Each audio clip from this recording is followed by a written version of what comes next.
मैं ना आपको एक बहुत इम्पोर्टेंट बात बता रही हूँ, प्लीज़ मेरी बात याद रखना, चाहे कितना भी फ़ेमस, कितना भी बड़ा डॉक्टर क्यों ना हो, अगर आपको उससे सैटिस्फैक्शन नहीं है, अगर आपको आपके अंदर जितनी बातें हैं, आपके चेहरे से लेकर, चाहे बॉडी के कोई भी पार्ट से लेकर, ठीक है? अगर आपको लग रहा है आपको ये प्रॉब्लम हो रही है, अगर आपको डॉक्टर ठीक से जवाब नहीं दे रहा है, तो जहाँ आप पैसे दे रहे हो ना, वहाँ देना स्टॉप करो और डॉक्टर चेंज करो इमीडिएटली, क्योंकि मेरे साथ ऐसा हुआ है। मैं झूठ नहीं बोलूँगी आपको। मैं आपको चलो मेरे गायकों के बारे में बताती हूँ, लेडी डॉक्टर के बारे में। तो ना पहले मुझे बीच में मुझे कुछ प्रॉब्लम हुआ था, तो मैं उनके पास गई थी ना, लेकिन ना उन्होंने मुझे जो मेडिसिन दी ना, मुझे ना वो मेडिसिन खा के ना बहुत पेट में दर्द होने लगा। इतना दर्द, इतनी क्रैम्पिंग होने लगी ना कि मुझे ना बर्दाश्त नहीं हो रहा था।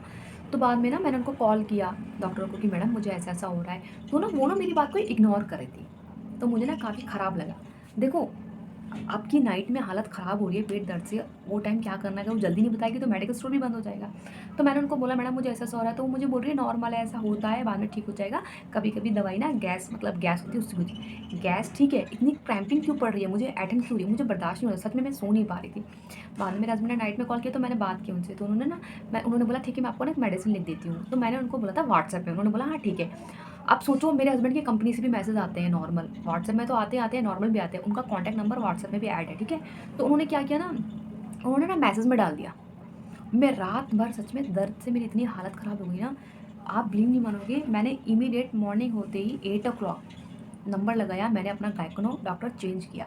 गायकोनो डॉक्टर चेंज करने के बाद पता है जब मैं हॉस्पिटल गई तो उन्होंने मुझे इतना सारा फॉर्म सबमिट करवाया कि आप डॉक्टर क्यों चेंज कर रहे हो? क्योंकि पता है जब चाहे डॉक्टर कितना भी बड़ा एक्सपीरियंस क्यों ना हो, जब आप बड़े हॉस्पिटल में जाके जब आप डॉक्टर चेंज करोगे ना, तो वहाँ का स्टाफ सभी लोग आपको क्वेश्चन पुट अप करेंगे ना, तो वो डॉक्टर का पता है क्या है? प्लस में नहीं माइनस पॉइंट में जाता है कि आपका पेशेंट यहाँ से वहाँ ट्रांसफ़र हो रहा है। अब क्यों हो रहा है? वो तो वो डॉक्टर ही जाने क्योंकि हम उसे सैटिस्फैक्शन नहीं है। मैंने डायरेक्ट बोला था, मैंने डायरेक्ट बोल दिया मैं उनसे सैटिस्फैक्शन नहीं हूँ क्योंकि मैंने उनको कॉल किया, उन्होंने नो रिस्पॉन्स दिया। और पता है आफ्टरनून में मेरे हस्बैंड ने मैसेज देखा जब उनका कोई उनके फ़ोन में ना बहुत मैसेज आते हैं, इसलिए मैंने बोला था मैडम व्हाट्सएप में करना, उन्होंने शायद बात इग्नोर कर दी थी। बाद में पता है क्या हुआ? बाद में फिर मैं दूसरे डॉक्टर से मिली, उन्होंने भी पहले मुझसे बहुत क्वेश्चन आंसर पुट अप किया क्योंकि वो 20 ईयर का एक्सपीरियंस था और जो जिनको मैं पहले दिखा रही थी उनको 24 ईयर का। मैं आपको एक बात बता देती हूँ कि ना कभी-कभी ना जो खिलाड़ी होते हैं ना, जो सोचते हैं कि हाँ, हम बहुत चीज़ कर सकते हैं, तो ना कभी ना वो भी मात खा जाते हैं, ठीक है? तो बाद में फिर मैं दूसरे गायकों से मिली, मैंने उनको बताया, मैंने सब कुछ दिखाया कि मैडम ऐसे-ऐसे मेरा ये उन्होंने दवाई दी थी, उन्होंने देखा, उन्होंने बोला दवाई तो अच्छी दी थी। मैंने बोला ठीक है, मैं मना नहीं कि दवाई उन्होंने अच्छी दी थी या नहीं दी थी, लेकिन मुझे सैटिस्फैक्शन नहीं हुआ, मुझे बहुत क्रैम्प हो रही थी। जब मैंने उनको कॉल किया तो ऐसा-ऐसा आंसर दिया, उन्होंने बोला ऐसा तो नहीं करना चाहिए, लेकिन कभी भी उन्होंने मुझे पता है मैं सच बता रही हूँ जब मैंने डॉक्टर चेंज किया ना, मैं इतनी सैटिस्फैक्शन हुई, मैं घर जाकर भी अच्छे से सोई। है ना भैया, हम पैसे दे रहे हैं उनको, कहीं भी आप पैसे दो ना किसी भी डॉक्टर के पास, बात पूरी करके पूर्ति करके आना, अपने मन को संतुष्ट रखना। पैसे ना फ्री में नहीं आते हैं, ठीक है?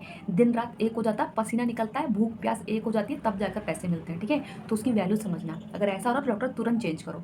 बाद में उन्होंने मुझे पूछा कि क्या होता है? मैंने बोला मैडम मुझे ऐसे-ऐसे वो दवाई से क्रैम्प हो रहा था। तो पता है उन्होंने मुझे क्या बोला कि वो दवाई आपको सेट नहीं करी है और आपको उससे हो गया था हीट, तो ऐसे नहीं खाना। फिर आपने दोबारा खाई, वो पता है मुझे वो पहले वाले डॉक्टर क्या बोल रही है, आप ना कंटिन्यू रखो। मैं जितने दिन खा रही हूँ ना, 10 दिन से मुझे क्रैम्प ही क्रैम्प पड़ रहे हैं मेरे, तो और दर्द स्टार्ट हो गया और जब मैं दवाई नहीं खाती थी तो स्टॉप होता था। बाद में तो मेरा दिमाग खराब, बाद में फिर उन्होंने मुझे बोला आप वो दवाई मत खाओ, आपको सेट नहीं करी। फिर मैंने पूछा मैडम ऐसा क्यों हो रहा है? तो उन्होंने बोला कभी-कभी ना ऐसा हो जाता है, बॉडी में सेट नहीं होती है। और मैंने बोला मैडम, उन्होंने मुझे एक दवाई दी, तो उन्होंने बोला आप बिल्कुल मत खाना वो दवाई भी, वो डॉक्टर भी अच्छे हैं लेकिन मैं आपको जो दे रही हूँ आप वो करो। तो मैंने बोला ठीक है। मैं उनसे सैटिस्फैक्शन हुई, उन्होंने मेरा अल्ट्रासाउंड कराया कि पेट में कुछ प्रॉब्लम तो नहीं आई है, वो तो क्या भैया, बॉडी है, अपनी बॉडी को तो ज़रूर देखना है भैया, कुछ प्रॉब्लम आएगी तो टेस्ट तो कराना ही पड़ेगा ना। तो इसलिए अगर आपको लगता है ना, चाहे आपका स्किन से रिलेटेड हो, चाहे आपकी बॉडी से रिलेटेड हो, कोई भी डॉक्टर हो, अगर आपको लगता है कि वो आपको ठीक जैसा जवाब नहीं दे रहा है, ठीक जैसे नहीं देख रहा है, तो प्लीज़ चेंज योर डॉक्टर, आपका डॉक्टर तुरंत चेंज कर दो, क्योंकि आपका पैसा फ्री का नहीं है, आपका पैसा आपका है। आप जहाँ भी इन्वेस्ट कर रहे हो वहाँ करो, लेकिन सोच समझ के करना। अगर आपको सैटिस्फैक्शन नहीं है तो प्लीज़ वहाँ पैसा मत खर्च करना, डॉक्टर तुरंत चेंज करना।